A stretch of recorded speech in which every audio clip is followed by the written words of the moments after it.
Yan po ang porsonada po ng ating kalamansi. Kaya doon po sa ating mga katribya, pwede kayo rito magpagawa ng ganito.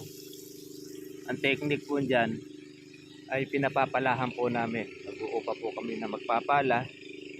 Yung kung malakas ang balakang, o kontratahin niya yan. Ito, itakontrata po natin ito siguro. Nasa 5,000 ang kontrata natin para mapala lahat ito. Karoon po ng daanan ng tubig. Kaya kagandahan naman yan, ginhawa, puro paagos na lang po yung ating ginagawa. Hindi po naglilipat-lipat ang tubig po natin.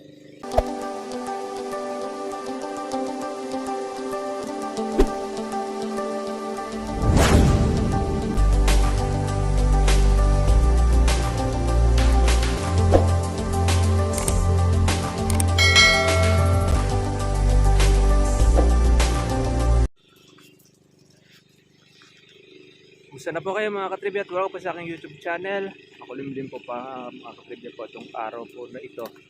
Ito ay pangatlong araw po ng ating pagpapatubig sa ating kalamansi mga katribya.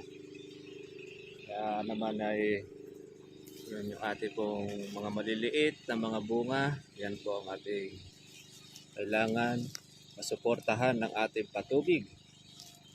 Tapos magkaroon pa ng extra bulaklak. Kaya sigurado mga farmers, ito po ay kakaroon po ng usbong at kasabay po makatiga po ng bulaklak po natin. Kaya kailangan po natin ikusog po sa patubig itong ating pong kalamansi para po lumaki po ang bunga at hindi po siya mga katribya makotsok ang bunga.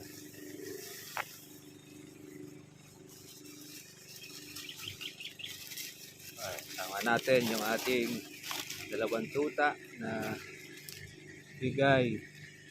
Ito. Yung nabuwal po ng bagyong si Yuan.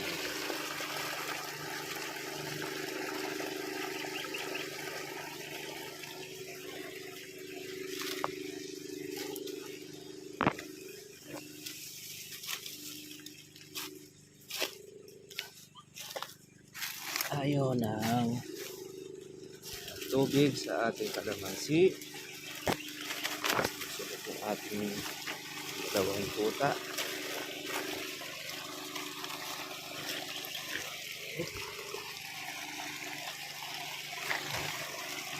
Bigat kasi itong ating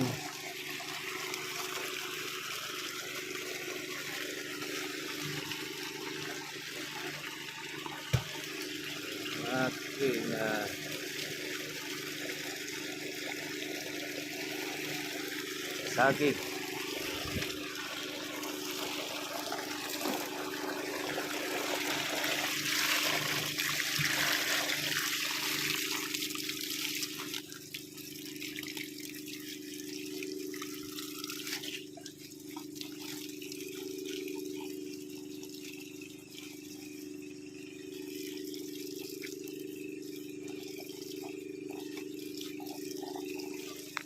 Po mga ka-farmers, ngayong araw na ito matapos po tayo ng ating pagpapatubig. Halos 3 araw po natin ito tinutubigan ng ating kalamansi. Nagugulong muna natin ito. Gamat maliit pero yan, para magkaroon ng laman. Ganyan pala ang saging kahit nabuwal. Ayan, lalaki rin pala ng laman niya. Kaya lang hindi siya ganun kalaki. Pero pwede na rin. At meron na kang lamukon. Okay na mga kapatid.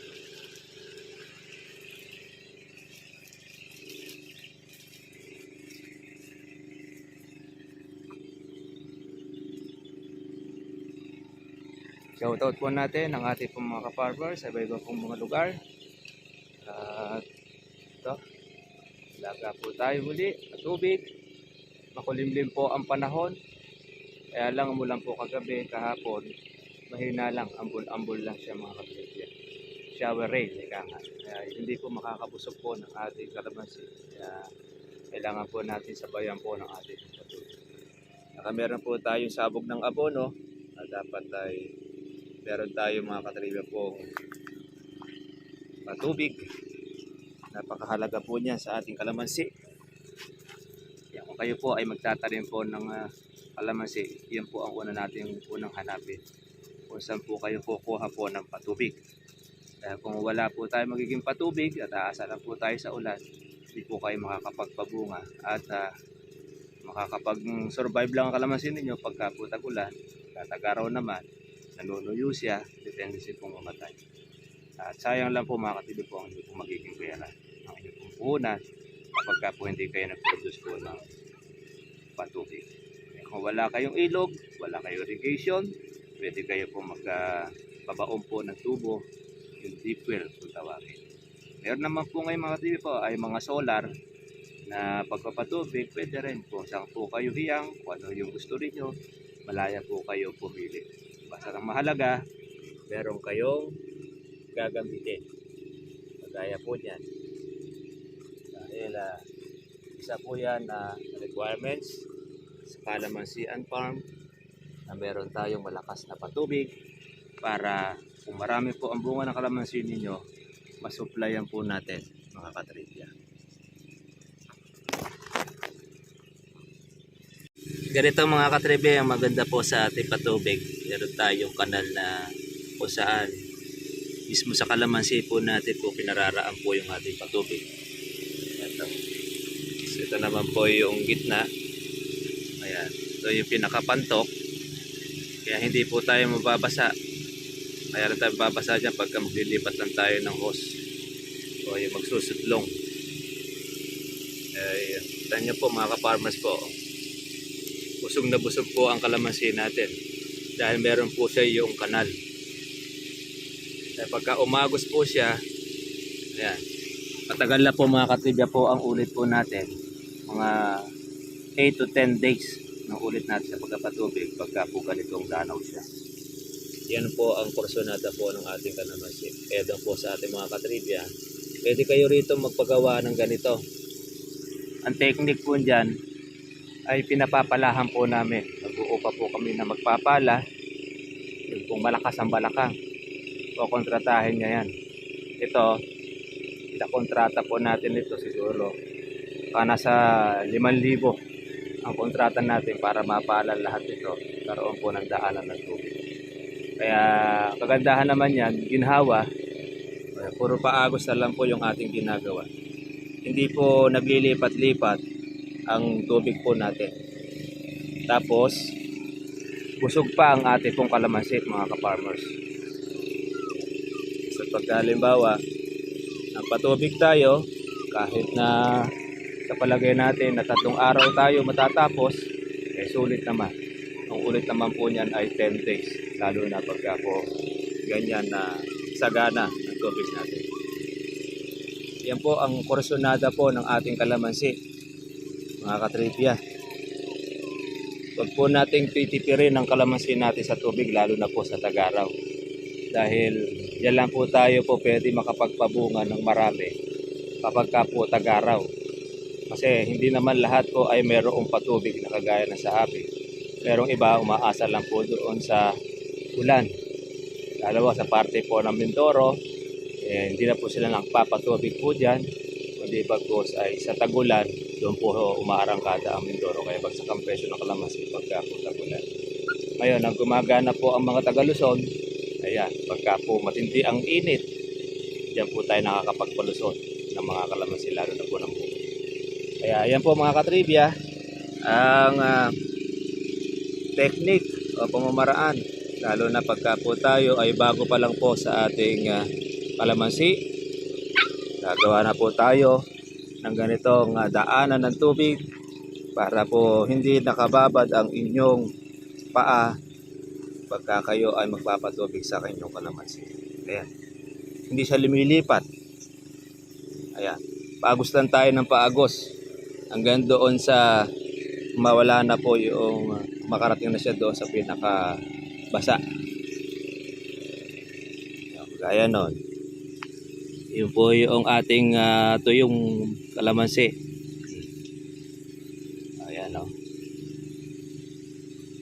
makakarating na po doon sa dulo yan. So, tapos saka po tayo ngayon maglilipat ng ating hose. Ay, napakaginhawa po. Ginhawa po magpatubig ng kalamansi.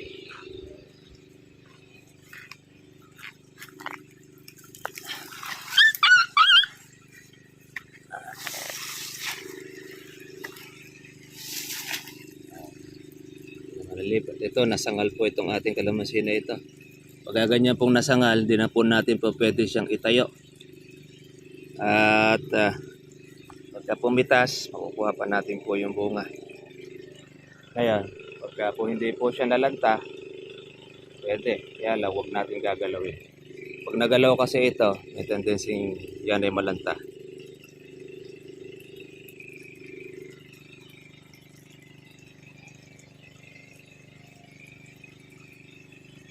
Ating dalawang tuta. Yan, kasama rin natin sa pagpapatubig. Na-practice na po natin sila. Kaya magiging tagapagbantay natin ang ating kalamansi.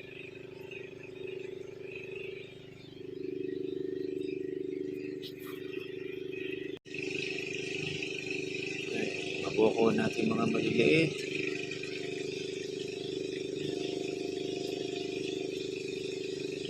Ating bulaklak.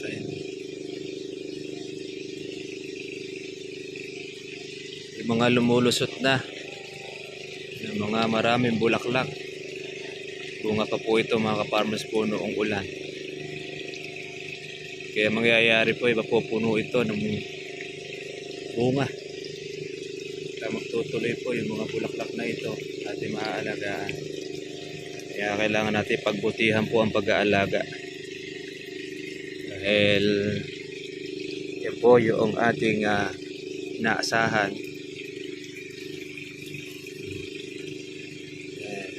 Makahabol pa sana ito ang ating kalamansi. Abot pa.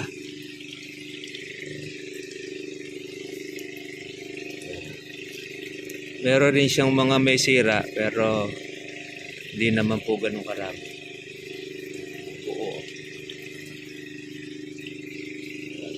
Makakakuha po ng mga buo dyan. Kung hindi po natin ito in-spray mga katribya, wala po tayo makikitang halos na matino. Yan ang isa sa sikreto. Kailangan ay alagaan natin siya sa ating pag-insecticide. Ayan. Marami po sa mga katribya natin na mga ganyan. No? Yung mga kubikong, may mga sira. Lalo na po yung mga hindi nagsisipag alaga. Pagka aga-alaga tayo, marami. Ganda-ganda ang ating mukhang bunga.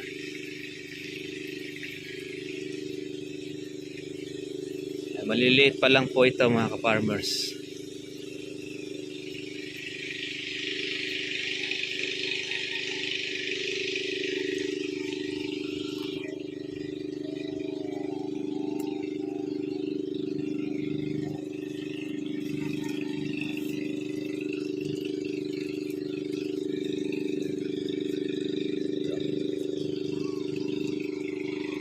Tagal ito.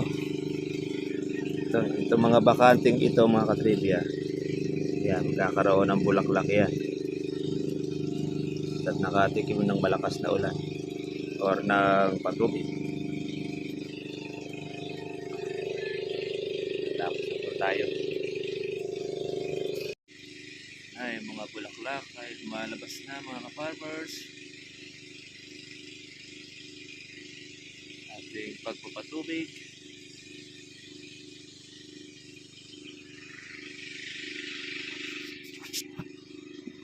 After po nito, ang ating tubig ay mag-herbicide po tayo. Pero hintayin muna natin mga katibya kung tumubo po yung mga damo para isang trabaho na lang. Kasi pagka ngayon po tayo mag-herbicide, after po niya, wala pang tumutubo, papalibago ulit po tayo ng herbicide pagka nag-spray tayo.